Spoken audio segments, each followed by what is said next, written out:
Dear students, আজ আমি আলোচনা করব অ্যাডজেক্টিভ ক্লজ বা রিলেটিভ ক্লজ নিয়ে। প্রথমে আমরা জেনে নেব অ্যাডজেক্টিভ ক্লজ কাকে বলে। হ্যাঁ, তার আগে একটা কথা বলি যে অ্যাডজেক্টিভ ক্লজ এর মাধ্যমে জয়নিং এবং ক্লজ আমি দুটোই এই ভিডিওর মাধ্যমে তোমাদের দেখাবো। যারা হয়তো ক্লজটা সম্পর্কে অনেকের ধারণা ঠিকঠাক নেই, ভুলে গেছো, তারা এই ভিডিওটা ক্লজ এবং জয়নিং বেসিস তৈরি করা হয়েছে। ক্লজের পাশাপাশি জয়নিং করিয়ে দেওয়া হয়েছে। তো চলো শুরু করি।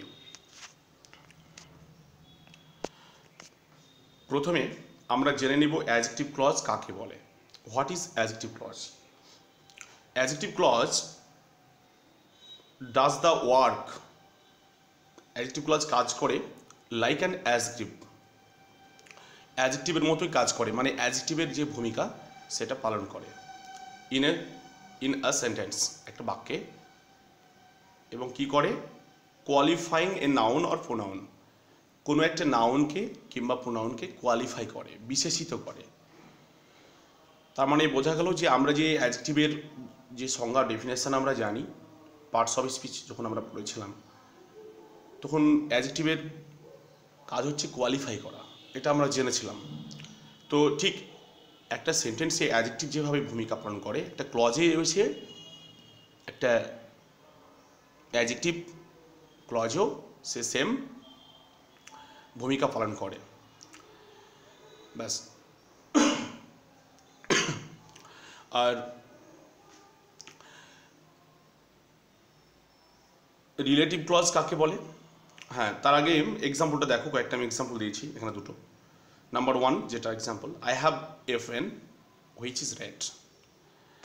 এখানে হুইচ ইজ রেড এটা হচ্ছে adjective clause. Which is red এটা হচ্ছে অ্যাডজেক্টিভ ক্লজ বা রিলেটিভ ক্লজ। আর এটা কেন অ্যাডজেক্টিভ ক্লজ, আমরা ডেফিনেশনটা যদি অ্যানালাইসিস করি তাহলে ক্লিয়ার হয়ে যাবে। অ্যাডজেক্টিভ ক্লজ কীরকম কাজ করে? লাইক অ্যান অ্যাডজেক্টিভের মতো আমরা ডেফিনেশনে দেখলাম। এবং এর কাজ হচ্ছে, সেই ক্লজটার কাজ হচ্ছে কি? কোয়ালিফাই করা। কাকে কোয়ালিফাই করবে? A noun R pronoun. নাউনটা কি? পেন। এখানে পেন নাউন, এখানে প্রোনাউনও হতে পারে, তবে বেশিরভাগ ক্ষেত্রে নাউন হয়ে থাকে। তো সেই নাউনকে কোয়ালিফাই করছে হুইচ ইজ রেড। পেন নাউনকে হুইচ ইজ রেড, এই যে অ্যাডজেক্টিভ ক্লজটা কোয়ালিফাই করছে। নেক্সট সেন্টেন্সে তোমরা দেখো যে we know the time when he will arrive. এই হোয়েন হি উইল অ্যারাইভ এটা হচ্ছে অ্যাডজেক্টিভ ক্লজ। তার মানে অ্যারাইভাল সম্পর্কে বলা হচ্ছে। অ্যারাইভালটা অ্যাডজেক্টিভ। এবার এই তার যে পৌঁছানোর বিষয়টা, এটা অ্যাডজেক্টিভ ক্লজের মধ্যে পড়ছে। তো এই অ্যাডজেক্টিভ ক্লজটা হোয়েন হি উইল অ্যারাইভ, এটা টাইম যে নাউনটা আছে সেই নাউনটাকে কোয়ালিফাই করছে। এই হচ্ছে অ্যাডজেক্টিভ ক্লজ। আর অ্যাডজেক্টিভ ক্লজকে আবার রিলেটিভ ক্লজও বলা হয়। তাহলে অ্যাডজেক্টিভ ক্লজকে রিলেটিভ ক্লজ কেন বলা হচ্ছে? এর নাম অ্যাডজেক্টিভ ক্লজের অপর নাম রিলেটিভ ক্লজ। কেন বলা হচ্ছে? অ্যাডজেক্টিভ ক্লজকে রিলেটিভ ক্লজ বলা হচ্ছে এই জন্য যে এই ক্লজটা মানে স্টার্ট হয় with relative pronouns or relative adverbs. ঠিক আছে, যেগুলো লিঙ্কার হিসাবে কাজে লাগে। লিঙ্কার হিসাবে তোমরা মনে রাখবে যে the adjective clause is actually introduced by relative pronouns, যেমন হু, হোম, হুইচ, দ্যাট, এগুলো। আর এর কাজ হচ্ছে কি? কোনো ডেসক্রাইব করা কাজ, ডেসক্রাইবিং নাউন আর প্রোনাউন। এই যে রিলেটিভ প্রোনাউনগুলো কাজ হচ্ছে যে ডেসক্রাইব করবে, নাউন বা প্রোনাউনকে বর্ণনা করে। আর একটা কথা মনে রাখবে যে এই অ্যাডজেক্টিভ ক্লজের কাজ হচ্ছে যে আইডেন্টিফাই করবে একটা পার্সনকে বা কোন থিং, মানে কোনো বস্তুকে আইডেন্টিফাই করা আর ডেসক্রাইব করা। হ্যাঁ, এগুলো হচ্ছে অ্যাডজেক্টিভ ক্লজের ফাংশন। তো রিলেটিভ অ্যাডভার্বগুলো কী কী তোমরা এর আগে নাউন ক্লজ আলোচনা করার সময় বলেছিলাম। হোয়েন, হোয়ার, হোয়াই, হাউ, এগুলো সব টাইম, প্লেস, রিজন, এটসেট্রা ইত্যাদি, এগুলো সব বোঝায় আর কি। এছাড়া আরেকটা জিনিস তোমাদের মাথায় রাখতে হবে, সেটা হচ্ছে অ্যান্টিসিডেন্ট, যেটা রিলেটিভ ক্লজে খুবই গুরুত্বপূর্ণ একটা বিষয়, একটা গুরুত্বপূর্ণ বিষয় আর কি। অ্যান্টিসিডেন্ট, অ্যান্টিসিডেন্টের বাংলা মানে হচ্ছে পূর্ববর্তী, পূর্ববর্তী, যা পূর্বে বসে আর কি। ইট মে বি এ নাউন, অ্যান্টিসিডেন্টটা কী হতে পারে, একটা নাউন বা প্রোনাউন হতে পারে, placed before the relative pronouns or relative adverbs, যেটা রিলেটিভ প্রোনাউন এবং রিলেটিভ অ্যাডভার্বের আগে বসে। যেমন এক্সাম্পল দেখো, I know the boy who stood first in the exam. এই যে রিলেটিভ প্রোনাউনের হু এর আগে দেখো বয় বসেছে, এই বয়টা হচ্ছে কি, এই বয়টা হচ্ছে অ্যান্টিসিডেন্ট। অ্যান্টিসিডেন্টটা হতে পারে নাউন বা প্রোনাউন, এখানে নাউন আছে বয়, তো এটা কার আগে বসেছে, রিলেটিভ অ্যাডভার্ব, সরি এটা হচ্ছে রিলেটিভ প্রোনাউন, হুটা রিলেটিভ প্রোনাউন, প্রোনাউনের আগে বসেছে। তো এ হচ্ছে অ্যান্টিসিডেন্ট। আর অ্যান্টিসিডেন্ট কাজ হচ্ছে কি, মানে জাস্ট যে রিলেটিভ ক্লজ আছে তার সঙ্গে একটা রিলেশন রাখা। রিলেটিভ ক্লজ ওই প্রিন্সিপাল ক্লজের সঙ্গে একটা রিলেশন তৈরি করে বা রিলেশন রাখে, বা কোনো একটা রিলেশন তৈরি করে।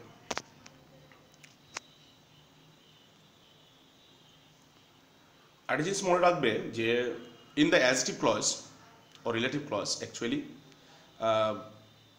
যে অ্যান্টিসিডেন্ট এটা কিন্তু নাউন বা প্রোনাউন হতে পারে, আগেই বলেছি মনে রাখবে, এবং কম্পালসরি যেটা ম্যান্ডেটরি আর কি, মাস্ট থাকতেই হবে। তো এবারে চলো আলোচনা করি ফাংশন নিয়ে। স্টুডেন্ট তোমাদের উদ্দেশ্যে বলবো যে তোমরা ভিডিওটা পুরো দেখবে, কেননা একটু ভিডিওটা হয়তো লম্বা হয়ে যাচ্ছে, লেংথি হবে, কিন্তু তবুও তোমাদের ক্ষেত্রে খুবই সুবিধা হবে, কেননা আমি ডিটেলস প্রায় আলোচনা করার চেষ্টা করছি, হ্যাঁ, এই ভিডিওর মাধ্যমে তোমরা দেখতে থাকো। আর দেখো যে প্রথমে ফাংশন, রিলেটিভ ক্লজের ফাংশন আলোচনা করা হচ্ছে, কারণ ফাংশনগুলো যেমন আমরা নাউন ক্লজের মাধ্যমে জেনেছিলাম, তাহলে নাউন ক্লজের সেন্টেন্সগুলো আমরা ফাংশন মনে রাখলে, স্ট্রাকচার মনে রাখলে কিন্তু আমরা কোনটা নাউন ক্লজের কোন ফাংশনে রয়েছে কিন্তু বুঝতে পারবো। ঠিক একইভাবে রিলেটিভ ক্লজের ক্ষেত্রে বা অ্যাডজেক্টিভ ক্লজের ক্ষেত্রে আমরাও যদি ফাংশনগুলো মনে রাখি, তাহলে এগুলো খুব সহজে আমরা আইডেন্টিফাই করতে পারবো এই ক্লজটাকে। তো প্রথমে রিলেটিভ ক্লজের বেশ কয়েকটি ফাংশন আছে, যেমন as a subject, as an object, as a positive form. Positive মানে সাবজেক্ট হিসাবে, মানে কর্তা হিসাবে, অবজেক্ট কর্ম হিসাবে, পজিটিভ মানে অধিকার বা সম্বন্ধ পদ হিসাবে। তো প্রথমে আমরা আলোচনা করব নাম্বার 1 অ্যাজ এ সাবজেক্ট, যেটাকে সাবজেক্টিভ কেস বলা হয়। মানে কেস বলতে কারক, কর্তা রূপে এক কথায়, মানে রিলেটিভ ক্লজটা একটা সেন্টেন্সে, বিশেষ করে কমপ্লেক্স সেন্টেন্সে কর্তা হিসাবে ব্যবহার হয়। স্ট্রাকচারটা দেখো, স্ট্রাকচারটা প্রথমেই স্ট্রাকচারের গঠনে প্রিন্সিপাল ক্লজ, তারপরে হচ্ছে রিলেটিভ ক্লজ। আবার আরেকটা গঠন মনে রাখবে, দুটো গঠন থাকে এখানে, প্রিন্সিপাল ক্লজ প্রথমে, তারপরে প্রিন্সিপাল ক্লজটার সঙ্গে নাউন থাকে, এন লেখা আছে দেখো, তারপরে মিডিলে রিলেটিভ ক্লজটা বসে, তারপরে শেষে প্রিন্সিপাল ক্লজ ভার্ব এবং প্লাস আদার্স, শেষে ফুল স্টপ বা কোশ্চেন মার্ক হতে পারে, সে আদার্স পাংচুয়েশন মার্ক হতে পারে। এ হচ্ছে স্ট্রাকচার। প্রায়ই স্ট্রাকচারগুলো সাবজেক্ট হিসাবে বলো, অবজেক্ট হিসাবে, পজিটিভ হিসাবে একই স্ট্রাকচার, তবুও আমি প্রত্যেকটাতে লিখে দিয়েছি তোমাদের বোঝার সুবিধার্থে। তারপরে তোমরা লক্ষ্য করো যে লিঙ্কারগুলো মাথায় রাখতে হবে, যে সাবজেক্ট হিসাবে যদি সাবজেক্টের ক্ষেত্রে কী কী লিঙ্কার হতে পারে, হু, যার বাংলা মানেগুলো পাশে লেখা আছে, যে বা যিনি বা যারা। সিঙ্গুলারের ক্ষেত্রে যে যিনি হবে, প্লুরালের ক্ষেত্রে যারা। পার্সোনাল বা যেখানে ব্যক্তিবাচক, সেক্ষেত্রে হু বসবে যদি ব্যক্তি বোঝায়, অথবা লিভিং বা প্রাণীবাচক হুইচ, যেটি বা যেগুলি বাংলা মানে বোঝায়। এটা নন পার্সোনাল বা বস্তুবাচকের ক্ষেত্রে হবে, মানে নন লিভিংয়ের ক্ষেত্রে কথাই অপ্রাণীবাচক। তারপরে দ্যাট, এর বাংলা মানে যেটি বা যেগুলি, এটা পার্সোনাল নন পার্সোনাল মানে উভয়বাচক, মানে লিভিং নন লিভিং উভয়ের ক্ষেত্রেই হয়ে থাকে। তারপর নেক্সট এক্সাম্পল দেখো, চলো এক্সাম্পলে উদাহরণ নিলে বিষয়টা আরও ক্লিয়ার হবে, কেননা আমরা নিয়মকানুন জানা পড়ে যতক্ষণ না এক্সাম্পল এর মাধ্যমে আমরা শিখবো প্র্যাকটিক্যালি, ততক্ষণ পর্যন্ত কিন্তু বিষয়টা আমাদের ফুল কনসেপ্ট বা ফুল মানে ক্লিয়ার হবে না আর কি। I met the boy who did it, I met the boy who did it, এই যে সেন্টেন্সটা তোমরা দেখতে পাচ্ছ এটা কমপ্লেক্স সেন্টেন্সের রিলেটিভ ক্লজ। কিন্তু কেন রিলেটিভ ক্লজ বলছি, দেখো যে এখানে কিন্তু কি রয়েছে, রিলেটিভ ক্লজ হলে একটা তোমার কম্পালসরি বলেছি, অন্য কোনো ক্লজের কিন্তু অ্যান্টিসিডেন্ট থাকে না, নাউন ক্লজে থাকে না, অ্যাডভার্ব ক্লজে থাকে না, শুধুমাত্র রিলেটিভ ক্লজেরই অ্যান্টিসিডেন্ট থাকে। অ্যান্টিসিডেন্টটা কি, বয়, আই মেট দ্য বয়, এখানে বয়টা হচ্ছে অ্যান্টিসিডেন্ট, বয়। এবং স্ট্রাকচারটা দেখে নাও, প্রথমে I met the boy principal clause এটা, তারপরে হু ডিড ইট এটা হচ্ছে রিলেটিভ ক্লজ, আরসি লেখা আছে, আরসি বলতে রিলেটিভ ক্লজ, পিসি মানে প্রিন্সিপাল ক্লজ। এখানে একটা জিনিস যে তোমরা লক্ষ্য করো যে রিলেটিভ প্রোনাউন হুটা এখানে কিন্তু সাবজেক্ট হিসেবে কাজ করছে, একটা লিঙ্কার হিসেবে কাজ করছে এবং প্লাস সাবজেক্ট হিসেবে কাজ করছে, তাই এটাকে মানে রিলেটিভ ক্লজের সাবজেক্ট এর ফাংশন বা সাবজেক্ট হিসাবে ব্যবহার হয়েছে। তো এখানে বয়টা হচ্ছে অ্যান্টিসিডেন্ট, যেটা একটা নাউন। তো এটা রিলেটিভ ক্লজের এটা মানে সাবজেক্ট হিসাবে যে নিয়ম আছে সেই নিয়মের এটা একটা এক্সাম্পল আর কি। নেক্সট দেখো যে number 2, I lost the mobile which is Redmi K20 Pro, আমি একটা মোবাইল হারিয়ে ফেলেছিলাম, হুইচ যেটা হচ্ছে is Redmi K20 Pro, K20 Pro এই যে রেডমি মোবাইলটা আমি হারিয়ে ফেলেছিলাম, এটা হচ্ছে রিলেটিভ ক্লজ, এটা হচ্ছে আই লস্ট দ্য মোবাইল, এটা হচ্ছে প্রিন্সিপাল ক্লজ। এই ক্লজটাও সেম একইভাবে, এখানে মোবাইলটা হচ্ছে তোমার অ্যান্টিসিডেন্ট যেটা নাউন, আর হুইচটা হচ্ছে রিলেটিভ প্রোনাউন, কেননা মোবাইলের ক্ষেত্রেই ব্যবহার করা হচ্ছে। আমরা তো জানি যে প্রোনাউন নাউনের পরিবর্তে ব্যবহার করা হয়। তো এই রিলেটিভ প্রোনাউনগুলো কাজ হচ্ছে কি, লিঙ্কার হিসাবে কাজ করে, দুটো সেন্টেন্সকে কম্বাইন করে দেয়, যুক্ত করে দেয়, ঠিক আছে, এটা একটা বিশেষত্ব। ব্যাস, এই হচ্ছে সাবজেক্ট হিসেবে ব্যবহার। এখানেও তোমার which is Redmi K20 Pro এটা হচ্ছে সাবজেক্ট হিসেবে ব্যবহার হয়েছে। কেন, যে তোমাদের সাবজেক্ট কী করে হলো, দেখো হুইচও কিন্তু অবজেক্ট হিসেবে ব্যবহার হয়। কখন হয়, যদি তোমরা লক্ষ্য করবে যে হুইচের পরে যদি ভার্ব থাকে, সঙ্গে সঙ্গে ভার্ব চলে আসে, তাহলে সেটা লিঙ্কার হিসেবে কাজ করে প্লাস সাবজেক্ট হিসেবে কাজ করে। কিন্তু হুইচের পরে যখন দেখবে তোমরা অবজেক্টের ক্ষেত্রে গিয়ে আমরা দেখব যে হুইচের পরে কোনো সাবজেক্ট আসছে এবং সাবজেক্টের পরে তবেই ভার্ব আসছে, কিন্তু এখানে তা নয়, এখানে হুইচের পরেই ভার্ব চলে এসেছে, কোনো সাবজেক্ট নেই। অতএব হুইচ নিজে লিঙ্কারে কাজ করছে প্লাস সাবজেক্টে কাজ করছে, অতএব এটা সাবজেক্টের নিয়ম। এবার জয়নিংটা দেখে নিই, এর মাধ্যমে কীভাবে করবো। আমরা জাস্ট তো সাবজেক্ট হিসাবে ব্যবহারের যে ক্লজটা শিখলাম, এবার জয়নিংটা কীভাবে করা যায়। এই জয়নিং করতে গেলে বেশ কয়েকটা কথা মনে রাখতে হবে, নিয়ম রুলস। সাবজেক্টিভ ফর্মগুলোকে বাদ দিতে হবে, যেমন I, we, you, he, she এইসব আছে আর কি, এটসেট্রা। আর দেখতে হবে কি, 2 নম্বর, দুটি সেন্টেন্সের মধ্যে একই ধরনের যে ব্যক্তি মানে পার্সন, হ্যাঁ, বস্তু মানে নন লিভিং থিং যেগুলো, টাইম, প্লেস এটসেট্রা ইত্যাদি এরকমগুলো যেগুলো থাকলে সেগুলো আমরা চিহ্নিত করবো, কিছু কমন দুটো সেন্টেন্স যেটার সঙ্গে যেটা মিল আছে আর কি, মিল খুঁজে বের করবো, কমন ব্যাপারটা খুঁজে বের করবো, হ্যাঁ। এবং সেই অনুযায়ী তারপরে আমরা একটা লিঙ্কার বসিয়ে সেই লিঙ্কার দিয়ে সাবজেক্ট হিসাবে যে লিঙ্কারগুলো আমরা পাই, সে ব্যক্তির ক্ষেত্রে হু, বস্তুর ক্ষেত্রে হুইচ, হ্যাঁ, এইসব লিঙ্কারগুলো আমরা আর কি বসাবো। এবার কি করবো, সবসময় আমরা চেষ্টা করবো যে লিঙ্কারের আগে যে অ্যান্টিসিডেন্টটা থাকবে সেটা আমরা সবসময় নাউন বসানোর চেষ্টা করব। যদি না থাকে তখন সেক্ষেত্রে আমরা প্রোনাউন ব্যবহার করব, তবে বেশিরভাগ ক্ষেত্রেই নাউন পাওয়া যায়। তো চলো দেখি এক্সাম্পল তো দেখতে পাচ্ছ যে আই মেট দ্য ম্যান, আমি একটা লোকের সঙ্গে কী করেছিলাম, সাক্ষাৎ করলাম। হি কেম লেট, যে দেরিতে এসেছিল। এখানে দেখো ম্যানের সঙ্গে কিন্তু হি এর কী আছে, মিল আছে, যে ম্যান সে হি। তো এবারে একটা কাজ কী করবো, যেহেতু একটা ব্যক্তি বোঝাচ্ছে পার্সন, তাহলে পার্সনের ক্ষেত্রে আমরা কী পাবো, হু পাবো। দেখো হু দিয়ে কিন্তু এখানে জয়েনিংটা করা হয়েছে, I met the man who came late, ঠিক আছে। এখানে ম্যানটা হচ্ছে অ্যান্টিসিডেন্ট, আর হু কেম লেট এটা রিলেটিভ ক্লজ, আর হুটা রিলেটিভ প্রোনাউন বা লিঙ্কার বলতে পারো, এবং সাবজেক্ট হিসাবে কাজ করছে, ঠিক আছে। আর সাজিয়েছি কীভাবে, যে আমি তো গঠন আগে তোমাদের বলেছি, একটা প্রিন্সিপাল ক্লজ প্রথমে, তারপর হচ্ছে রিলেটিভ ক্লজটা আছে, ব্যাস। সেম একইভাবে লক্ষ্য করো, দিস ইজ এ হাউস, এই যে এটা একটা বাড়ি, it is built by my grandpa, এটা আমার ঠাকুরদাদা তৈরি করেছে। তাহলে এখানে ইটের সঙ্গে হাউসের কিন্তু কি আছে, এটা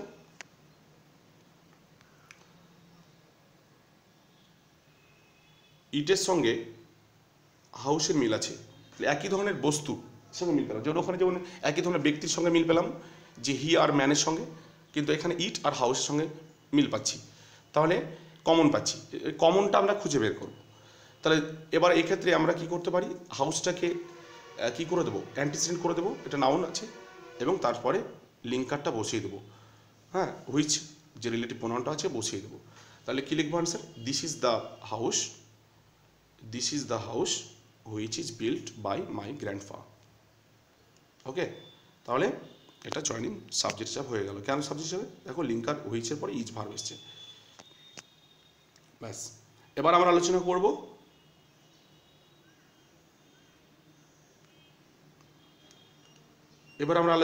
অ্যাজ অ্যান অ্যাডজেক্টিভ বা অবজেক্টিভ কেস হিসাবে, কর্মরূপে এক কথায় অবজেক্ট হিসাবেই ব্যবহার হয়। সাবজেক্ট হিসাবে যেমন দেখলাম একটা রিলেটিভ ক্লজ বা অ্যাডজেক্টিভ ক্লজ কর্ম হিসাবে ব্যবহার হতে পারে অবজেক্ট হিসাবে। স্ট্রাকচারটা সেম একই, প্রিন্সিপাল প্লাস রিলেটিভ ক্লজ, আবার প্রিন্সিপাল তারপর নাউন থাকতে পারে, প্রিন্সিপালটা প্রথমে বসবে, সেটা শুধু নাউন থাকবে, তারপরে রিলেটিভ ক্লজটা হবে, তারপরে প্রিন্সিপালটা লাস্টে প্রিন্সিপাল হবে। মানে প্রিন্সিপাল ক্লজটাকে দুটো ভাগে ভাগ করা হয়, যে নাউন সাবজেক্টটা প্রথমে, মিডিলে রিলেটিভ ক্লজ, লাস্টে গিয়ে প্রিন্সিপাল ক্লজের ভার্ব দিয়ে শুরু হবে, এবং আদার্স যে অন্য কিছু থাকবে শেষে ফুল স্টপ বা কোয়েশ্চেন মার্ক যেটা বসার বসবে আর কি। এই একই আর কি স্ট্রাকচার, নতুন কোনো স্ট্রাকচার আর কি না। আর লিঙ্কারগুলো দেখে নাও, হোম ব্যক্তিবাচকের ক্ষেত্রে বসবে, হুইচ বস্তুবাচকের ক্ষেত্রে বা নন পার্সোনাল যেটা, দ্যাট মানে এটা পার্সোনাল নন পার্সোনাল উভয়বাচকের ক্ষেত্রেই বসে আর কি। বাংলা মানেগুলো তোমরা দেখে নিও। এবার তোমরা একটা এক্সাম্পল দেখো, এখানে এক্সাম্পলটা দেখলে ক্লিয়ার হবে। Yesterday you meet the man whom I know. দেখো এটা হোম বসানো হয়েছে, পার্সনটা ম্যানের ক্ষেত্রে, মানে গতকাল তুমি যে লোকটাকে দেখেছিলে হোম, যাকে আই নো মানে আমি চিনি। এখানে মানে yesterday you met the man এটা প্রিন্সিপাল ক্লজ, আর হোম আই নো এটা হচ্ছে রিলেটিভ ক্লজ।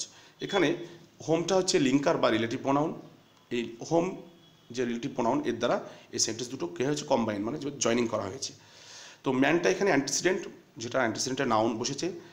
আর এটা হোম কেন হলো, দেখো হোম হলো এজন্য যে এটা অবজেক্ট হিসাবে ব্যবহার হয়েছে বলে। এবার এটা আরও ভালোভাবে ক্লিয়ার করতে হলে তোমাদেরকে জয়নিংয়ের যে নিয়মটা আছে, আমি জয়নিংটা এরপরেই দেখাচ্ছি আর কি, তখন তোমরা বুঝে ফেলবে, ঠিক আছে? জাস্ট এটুকু বুঝে রাখো যে এটা অবজেক্ট হিসাবে পার্সনের ক্ষেত্রে বসেছে। নেক্সট, যদি অবজেক্টের ক্ষেত্রে বস্তু হয়, যেমন I have lost the book, বুকটা একটা বস্তু, এর আগে একটা পার্সন ছিল, দেখো তারপরে কিন্তু তখন আর হোম বসাচ্ছি না, হুইচ বসাচ্ছি। আমরা আগেই জেনেছি যে ব্যক্তি হলে হোম, বস্তু হলে হুইচ হবে অবজেক্টের ক্ষেত্রে। দেখো সাবজেক্টের ক্ষেত্রেও কিন্তু হুইচ বসেছিল। একটা লক্ষণীয় বিষয় যে সাবজেক্টের ক্ষেত্রে যখন হুইচ বসেছিল তখন কিন্তু কোনো মানে ওই লিঙ্কারটার পরে কিন্তু কোনো সাবজেক্ট ছিল না, কিন্তু এখানে দেখো ইউ আছে, তারপরে একটা ভার্ব আছে। কিন্তু যখন আমরা প্রথমের দিকে দেখলাম উদাহরণটাই, সেক্ষেত্রে দেখলাম হুইচের পরে কিন্তু ডিরেক্ট ভার্বটা চলে আসছিল, কিন্তু এখানে ভার্ব আসছে না, এখানে হুইচ রিলেটিভ প্রোনাউন সে লিঙ্কারটা আসছে, মানে তারপরেই দেখো ইউ সাবজেক্টটা আসছে, তারপরে গেভ ভার্বটা আসছে, তারপরে অন্যান্য আদার্স। তো এটাই পার্থক্য, যে অবজেক্ট হিসাবে আছে না সাবজেক্ট হিসাবে আছে, এখানে এটা হুইচ দিয়ে বোঝার ব্যাপার আর কি, মজার বিষয় যে হুইচের পরে যদি সরাসরি ভার্ব চলে আসে সেটা আমরা সাবজেক্ট বলবো, আর যদি মানে হুইচের পরে সাবজেক্ট আসে এবং তারপরে ভার্ব আসে তাহলে সেটাকে আমরা বলবো যে এটা অবজেক্ট হিসাবেই ব্যবহার হয়েছে। ওকে, আর গঠন তো তোমরা একই দেখতে পাচ্ছ, প্রথমে প্রিন্সিপাল তারপরে রিলেটিভ ক্লজ। আমি ক্লিয়ার করে সব লিখে দিয়েছি ভেঙে ভেঙে। আর তারপরে দেখো দ্য বয়, জাস্ট ওই যে এক্সাম্পলটা, প্রথমে প্রিন্সিপাল ক্লজ, তারপরে লাস্টে আবার প্রিন্সিপাল ক্লজ, আর মিডিলে কি রিলেটিভ ক্লজ। ওই জাস্ট এক্সাম্পলটা দেখানোর জন্যই আমি উদাহরণটা আর কি, ব্যাপারটা বোঝানোর জন্য উদাহরণটা দিয়েছি। দ্য বয় হোম ইউ স, ছেলেটি যাকে তুমি দেখেছিলে, ইজ মাই ব্রাদার, সে আমার কে ভাই। তাহলে হোম ইউ স এটা রিলেটিভ ক্লজ, আর এই যে ইজ মাই ব্রাদার মানে the boy is my brother, এটাকে ভেঙে দ্য বয়টাকে প্রিন্সিপাল ক্লজটা নাউন, যেটা অ্যান্টিসিডেন্টটা আগে রাখা হয়েছে, কারণ আমরা জানি যে রিলেটিভ ক্লজের ক্ষেত্রে কী হবে, অ্যান্টিসিডেন্টটা প্রথমে রাখতে হবে, তারপরে রিলেটিভ প্রোনাউনটা আসবে, এটা একটা নিয়ম, ঠিক আছে, এটা করতে হবে। তো সেভাবেই সাজানো হয়েছে আর কি। তো বুঝতে পারছো প্রবলেম হওয়ার কথা নয়। আর একটা কথা মাথায় রাখো, যে একটা আমি উল্লেখ করেছি নোটবুক বলে এনবি, যেটা হচ্ছে যে লিঙ্কার কখনো কখনো উজ্জ বা আন্ডারস্টুড থাকে। লিঙ্কার সেটা কোন ক্ষেত্রে, অবজেক্ট হিসাবে যে নিয়মটা, সাবজেক্টের ক্ষেত্রে লিঙ্কার উজ্জ থাকবে না, অবজেক্টের ক্ষেত্রে লিঙ্কারটা উজ্জ থাকে কখনো কখনো দেখা যায়। কেননা এক্ষেত্রে তো অবজেক্টের মানে মানে সেই লিঙ্কারের পরে তো সে সাবজেক্ট থাকছে। তো এই ক্ষেত্রে কিন্তু লিঙ্কার আমরা উজ্জ অনেক সময় পেয়ে থাকবো আর কি। তবে তোমরা জয়েনিং করার সময় অবশ্যই লিঙ্কারটা লিখবে। এবার আমরা জয়েনিংটা দেখে নেব, ঠিক আছে। এবার আমরা জয়েনিংটা দেখব। জয়েনিং নিয়মটা দেখো, অবজেক্টিভ ফর্মগুলো বাদ দিতে হবে। এর আগে যেমন দেখলাম সাবজেক্টের ক্ষেত্রে সাবজেক্টিভ ফর্মগুলো বাদ দিচ্ছিলাম, সাবজেক্টিভ ফর্মগুলো, এবারে অবজেক্টিভ ফর্মগুলো বাদ দেবো। যেমন মি, আস, ইউ, হিম, হার, এই সবগুলো আছে দেখো, এগুলো সব বাদ দিতে হবে। আর সেন্টেন্স দুটির মধ্যে সে একই নিয়ম, যার সঙ্গে কমন পাবো, মিল পাবো আর কি, মিল খুঁজে পাবো যে ব্যক্তি, বস্তু, প্রাণী ইত্যাদির মধ্যে, সেটাকে কি করবো আমরা, সেটাকে আমরা খুঁজে বের করব। তো চলো দেখি। She gave me a pen, I lost it. আচ্ছা, এই দুটো সেন্টেন্সের মধ্যে দেখো ইটের সঙ্গে কি রয়েছে, ইটের সঙ্গে পেনের মিল রয়েছে। তাহলে এই দুটো বস্তু, তাহলে একই বস্তুকে বোঝাচ্ছে। তাহলে কি করব, এই দুটোর সঙ্গে আমরা জয়েন করে দেবো। ইট থাকলে কি করব, হুইচ বা দ্যাট দিয়ে আমরা যুক্ত করতে পারি। তাহলে লিখবো আই লস্ট দ্য পেন, পেনটাকে এখানে একটা কী পেয়ে গেলাম, অ্যান্টিসিডেন্ট খুঁজে বের করতে হবে আমাকে। অ্যান্টিসিডেন্টটা নাউন পেন পেয়ে গেলাম, এবং পেনের পরে হুইচ দিয়ে জয়েনিং করে দেবো। I lost the pen which she gave me, ঠিক আছে, এ তো হয়ে গেল। নেক্সট তারপর দেখো, the girl is my sister, you saw her, মেয়েটা হচ্ছে কি আমার বোন, ইউ স হার, তুমি তাকে দেখেছিলে। এখানে হার বলতে কাকে বোঝানো হচ্ছে, গার্ল, মেয়েটাকে বোঝানো হচ্ছে। তাহলে এই দুটোর মধ্যে মিল রয়েছে, ঠিক আছে, দুটো ব্যক্তি মানে পার্সন এর সঙ্গে মিল রয়েছে। তাহলে এক্ষেত্রে আমরা কী করব, ব্যক্তি বোঝালে হোম দিয়ে যুক্ত করব। দেখো হোম দিয়ে যুক্ত করা হয়েছে, হ্যাঁ। তো the girl is my sister, এটাকে আমি ভেঙে ফেলেছি। The girl antecedent, whom you saw, হ্যাঁ, ইজ মাই সিস্টারটা প্রিন্সিপাল ক্লজটা লাস্টে দেওয়া হয়েছে, আর প্রিন্সিপাল ক্লজের যে মানে সাবজেক্টটা, নাউনটা, গার্লটা আগে বসানো হয়েছে। মিডিলে হোম ইউ স, এটা রিলেটিভ ক্লজ, এটা বসানো হয়েছে সেম একইভাবে আর কি। তাহলে এখানে কী করা হলো, হার যে মানে অবজেক্টিভ ফর্ম, তাকে, যার মানে তাকে, এই অবজেক্টিভ ফর্মটাকে বাদ দেওয়া হলো। দেখো সেন্টেন্সে জয়নিংয়ের সময় কিন্তু হার কথাটা নেই। The girl whom you saw is my sister, এই সেন্টেন্সে হারটা বাদ চলে গেছে। আর হারের জন্যে কী এসছে, হোম যে লিঙ্কারটা আমরা রিলেটিভ প্রোনাউনটা পেয়েছি, ঠিক আছে। এখানেও সেম তাই, ইটের ক্ষেত্রেও তাই। ইটের জন্য হুইচটা আমরা লিঙ্কার হিসাবে পেয়েছি, ইটটাকে আমরা অবজেক্টিভ ফর্মটাকে বাদ দিয়ে দিয়েছি। এবার লাস্ট যেটা আমরা আলোচনা করব সেটা হচ্ছে, অ্যাজ এ পজিটিভ বা জেনেটিভ কেস যেটাকে বলছি, অধিকার বা সম্বন্ধ পদ। পজিটিভ বলতে অধিকার বোঝাবে, এটা রামের ব্যাগ, এটা আমার ব্যাগ, এটা তাদের বাড়ি, এই যে র বা এর আসবে, এক্ষেত্রে কি হয়, অধিকার বোঝাবে, ঠিক আছে। যেমন এক্ষেত্রে স্ট্রাকচারটা কী হবে, সেম একই structure, principal clause, relative clause, principal clause, relative clause, principal clause, দুটো একই হয়। লিঙ্কার হিসাবে হুইচ পার্সোনালের ক্ষেত্রে, অফ হুইচ নন পার্সোনাল বা নন লিভিংয়ের ক্ষেত্রে। তারপর হচ্ছে এক্সাম্পলটা দেখো, Rohit whose result was so good. Rohit which মানে যার রেজাল্ট ওয়াজ সো গুড, যার রেজাল্টটা কি এতটাই ভালো, has been awarded A scholarship, তাকে একটা স্কলারশিপ বা বৃত্তি দেওয়া হয়েছে। এখানে রোহিতটা কি অ্যান্টিসিডেন্ট, ও হুজটা হচ্ছে লিঙ্কার বা রিলেটিভ প্রোনাউন, যেটাকে রোহিতের সঙ্গে রিলেশন তৈরি করছে। তো এই হচ্ছে তোমার মানে পজিটিভের এক্সাম্পল। প্রথমে প্রিন্সিপাল, তারপরে রিলেটিভ ক্লজ, তারপরে প্রিন্সিপাল ভার্ব দিয়ে বাকিটা। তারপরে দেখো number 2, the book of which 5 pages were unreadable has been sent to the shop. বলছি দ্য বুক, বইটি, অফ হুইচ মানে যেটির, 5 pages 5টা পাতা ওয়ার আনরিডেবল মানে যেটা পড়া যাচ্ছে না, হ্যাঁ, has been sent to the shop, যেটা দোকানে পাঠানো হয়েছে। তাহলে দ্য বুক আর has been sent to the shop, এটা principal clause. Has been verb থেকে শুরু, বাকিটা হয়েছে। আর প্রথম যে দ্য বুকটা প্রথমে বসেছে, এটা হচ্ছে অ্যান্টিসিডেন্ট, ওটা প্রিন্সিপাল ক্লজের মধ্যে পড়ে। আর অফ হুইচ থেকে শুরু করে 5 পেজেস ওয়ার আনরিডেবল, এটা হচ্ছে রিলেটিভ ক্লজ। তো এটাও সে মানে মানে অধিকার বোঝাচ্ছিল, তার জন্য অফ হুইচ আমরা এই লিঙ্কারটা ব্যবহার করেছি, রিলেটিভ প্রোনাউনটা। তো এটার মাধ্যমে জয়নিংটা চলো দেখে নিই।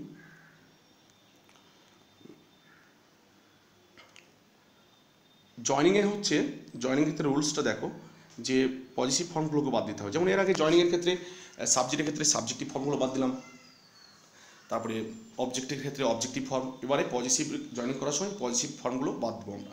আর যে গঠন স্ট্রাকচার আছে যেগুলো তো আমরা জেনে নিলাম, সে অনুযায়ী আমরা সেগুলো জয়নিংয়ের সময় সেগুলো সেভাবে আমরা মানে সেগুলো রাখবো। তো দেখো পজিটিভ ফর্মগুলোকে একটু আমি লিখে দিয়েছি, my, your, sorry our, your, his, her, their, etc, its, etcetera ইত্যাদি। রহিমস, কামালস, রহিমের, কামালের। অফ যেটাকে বলছে, র বা এরও থাকতে পারে, অফ থাকতেও পারে।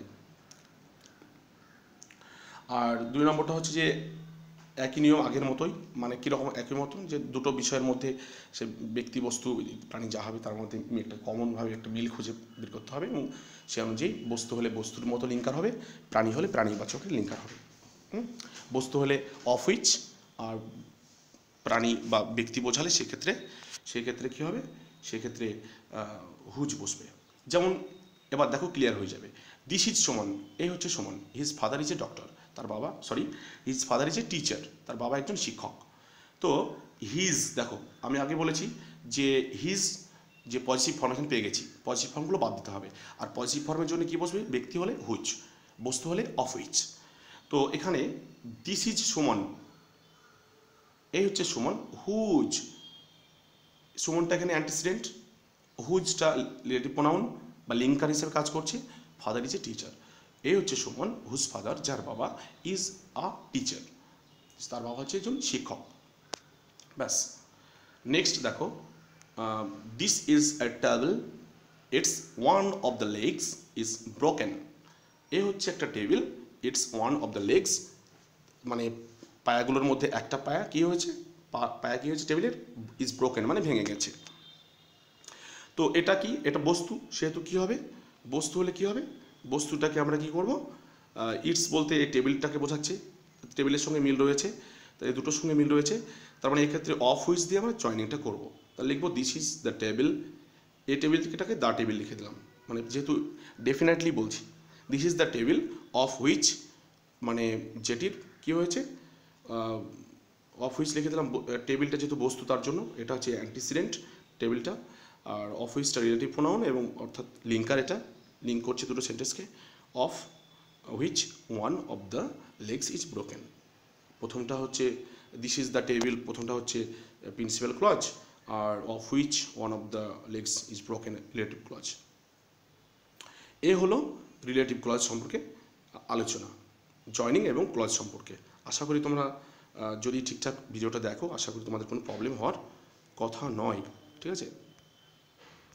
তো প্রিয় শিক্ষার্থীরা, আর একটা জিনিস বলবো যে কম্পারিজনটা জেনে নিতে হবে তোমাদেরকে, তুলনাটা। নাউন ক্লজ এবং রিলেটিভ ক্লজ আমরা আলোচনা করলাম, তো এর মধ্যে মানে ডিফারেন্সিয়েট কীভাবে করবো, আলাদা করবো কী করে, পার্থক্যটা কী, এখানে পার্থক্য হচ্ছে অ্যান্টিসিডেন্ট কত, যেটা দেখো লিঙ্কারের আগে মানে রিলেটিভ প্রোনাউন বলো বা রিলেটিভ অ্যাডভার্ব বলো, তার আগে কিন্তু বসছে। যেমন I know when he will arrive, এখানে দেখো হোয়েনের আগে কিন্তু কোনো, আর পরে বাক্যটা দেখো I know the time when he will arrive, দুটো সেন্টেন্স দেখলে তোমার ব্যাপারটা ক্লিয়ার হয়ে যাবে। দেখো হোয়েন হি উইল অ্যারাইভ, দুটো সেন্টেন্স প্রায় এক, কিন্তু জাস্ট টাইম কথাটা কী রয়েছে এখানে, জাস্ট কী রয়েছে এখানে জাস্ট টাইম কথাটা রয়েছে, কিন্তু ওপরের সেন্টেন্সে কিন্তু টাইম কথাটা নেই, পুরো একই রয়েছে। তার মানে টাইমটা এখানে অ্যান্টিসিডেন্ট, টাইমের পরে লিঙ্কারটা এসছে, লিঙ্কারটা রিলেটিভ অ্যাডভার্ব, হোয়েনটা হচ্ছে অ্যাডভার্ব। আর আগের বাকি উদাহরণগুলো আমরা রিলেটিভ প্রোনাউন দিয়ে দেখলাম, পরবর্তীতে আমরা অ্যাডভার্ব দিয়ে মানে প্র্যাকটিস করব। তো অ্যাডভার্বের তেমন কোনো মানে কঠিন নিয়ম নয়, প্রোনাউনগুলোই একটু দেখে নেওয়ার ভালো করে বোঝার আছে, কেননা বিভিন্ন ক্ষেত্রে বিভিন্ন রকম প্রোনাউন হয়। আর রিলেটিভ অ্যাডভার্বগুলো অবজেক্ট সাবজেক্ট, এর ক্ষেত্রে কোনো ব্যাপার নেই। I know the time when he will arrive, দেখো এখানে অ্যান্টিসিডেন্ট কত পার্থক্য রয়েছে, হ্যাঁ, বাকি ক্ষেত্রে কিছু নেই। যেখানে দেখবো যে অ্যান্টিসিডেন্ট আছে লিঙ্কার আগে, তাহলে সেটাকে আমরা রিলেটিভ ক্লজ বলবো। আর যদি অ্যান্টিসিডেন্ট না থাকে লিঙ্কার আগে, দেখো এখানে অ্যান্টিসিডেন্ট নেই, এখানে নেই, হ্যাঁ, তাহলে সেক্ষেত্রে আমরা সেটাকে কী বলবো, সেটাকে আমরা নাউন ক্লজ বলবো। এটাই পার্থক্য। হ্যাঁ, এটা মানে নাউন ক্লজ এবং রিলেটিভ ক্লজ এর ক্ষেত্রে ডিফারেন্সিয়েট করার ক্ষেত্রে এটা একটা সবচেয়ে সহজ একটা নিয়ম আর কি। তো ঠিক আছে স্টুডেন্টস, সকলে ভালো থেকো, আজকে এ পর্যন্তই। নেক্সট আবার আমরা অন্য ক্লাসে আবার কথা হবে। Thank you.